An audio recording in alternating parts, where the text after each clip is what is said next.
Hey Guardians, welcome back to the channel. I'm Profane, thanks for stopping by. Today we're checking out a new Stasis Grenade Launcher called the Liturgy.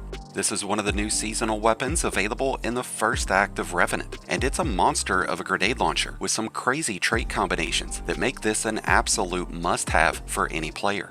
Since this weapon cannot be crafted, you'll have to farm out a God Roll, and today we're going to be covering the best God Rolls that you'll need to keep an eye out for.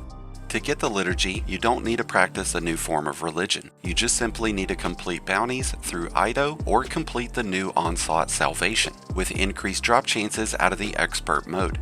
Even though it cannot be crafted, this weapon can be enhanced, giving its third and fourth column traits a significant increase in performance. This is a double fire breach loading grenade launcher, so when it comes to its performance, it'll act much like the Wilder Flight or the Wild Style. But I have found that the magnetism of this weapon's projectiles are much more on target than what I'm used to seeing out of those other grenade launchers. The biggest difference with this grenade launcher, outside of it being stasis, is that it comes with the Dark Ether origin trait, and this creates these particles of dark ether that act much like a Warmind cell. These have a chance of spawning when landing final blows, and they'll detonate when coming into contact with an enemy, causing moderate levels of damage, which does count as weapon damage. You can shoot these to detonate them early, and you can even run through them. By doing either, you will cause this weapon to automatically refill its magazine directly from reserves. This also overflows the magazine, which will cause the Liturgy to hold 2 rounds in the magazine instead of 1. And if you were to be using the Dark Ether Generator artifact mod, this would start creating 2 Dark Ether charges at a time instead of just 1. This is a very impressive origin trait, as it enhances our damage output when handling large groups of enemies, and it provides us with a reliable source of weapon utility that'll help keep this weapon loaded up on ammo, reducing how often we would need to reload. Reloading is this weapon's Achilles heel, as it comes in rather slow. There are a few artifact mods like Rapid Impact that would greatly improve the reload speed, but there's also a few trait combinations and new weapon mods that we can utilize to improve that.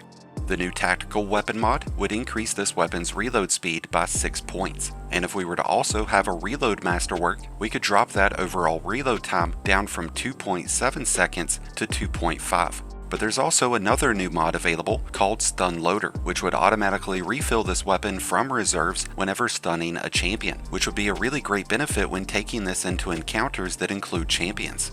The only downside is that these mods can only be equipped once the weapon has been fully enhanced. When it comes to this weapon's magazine and barrel options, we would ideally want to go with Volatile Launch and Spike Grenades. This grenade launcher has pretty low blast radius already, so having spike grenades to increase our impact damage would really help out.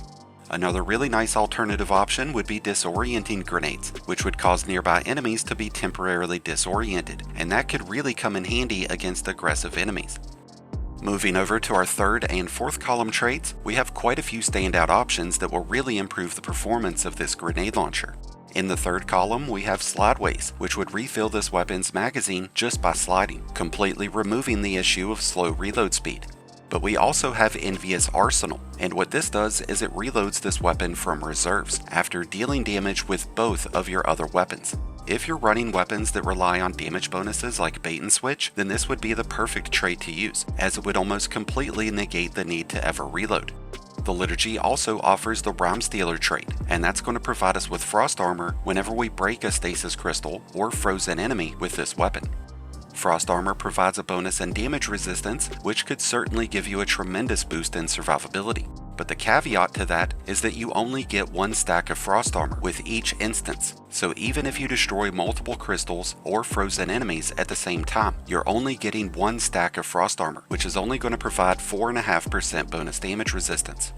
With 2 rounds in the magazine, we could apply 2 instances of Shattering, which would give 2 stacks of Frost Armor, but that would still only see us having a 9% bonus in damage resistance, which means you would need to rely on other sources of Frost Armor to be able to increase that resistance bonus to its maximum threshold, which is 36%. The Liturgy does offer Chill Clip in the fourth column, a symbiotic trait that would give us a means of causing enemies to become slowed, but it takes 2 shots to make any enemy frozen.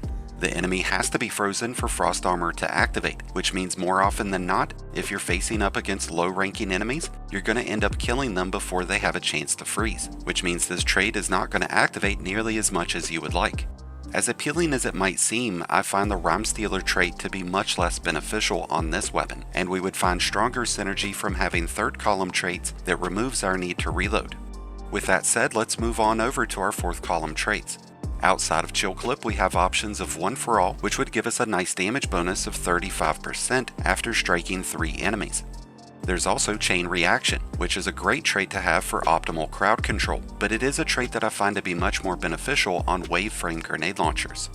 Lead from Gold would be a really strong trait to use if you're trying to run double special loadouts, but in the end, it's still Chill Clip that I recommend using.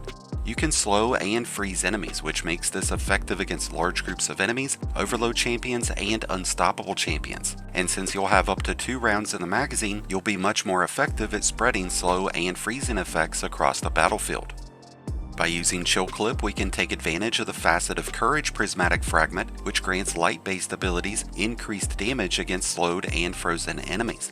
There's also the Conductive Cosmic Energy Artifact mod, which grants Dark Ether weapons and Arc and Void abilities bonus damage against frozen and slowed enemies. We even have Concussive Reload, which gives this weapon the added benefit of weakening enemies, giving us a 15% bonus in damage.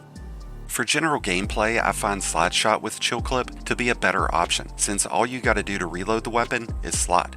But if we're in an encounter that has us using all of our weapons, like a damage phase in a raid or dungeon, then it's most definitely Envious Arsenal that we want to use, and that would really come in big during damage phases, where you'd be able to easily apply slow and freezing effects onto the bosses. Since they do fire out 2 projectiles at once, double fire grenade launchers can put up some decent burst damage. So not only would this be a great option for crowd control purposes, but it's going to be a great weapon to add into damage rotations.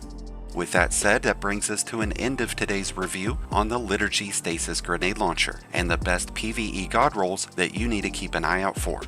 I'd love to hear your thoughts about this new grenade launcher and everything else that's new here in Revenant. Let us know what you think down in the comments below. If you need a great build to go with the Liturgy or any other weapon, then be sure to check out my Mobalytics link that's down in the description, where you'll be able to find a ton of great in-game builds. If you're a new Light Guardian just starting your journey, or a battle-hardened veteran just looking for a new place to call home, then be sure to check out the Discord link that's also down in the description and join one of the greatest communities in all of Destiny. Thank you as always for checking out the video. If you enjoyed and found it helpful, then be sure to hit that like button below, along with the subscribe button if you're new. Both are greatly appreciated, and both really do help support the channel. And until next time, Guardians, this has been Profane, wishing you all some happy hunting.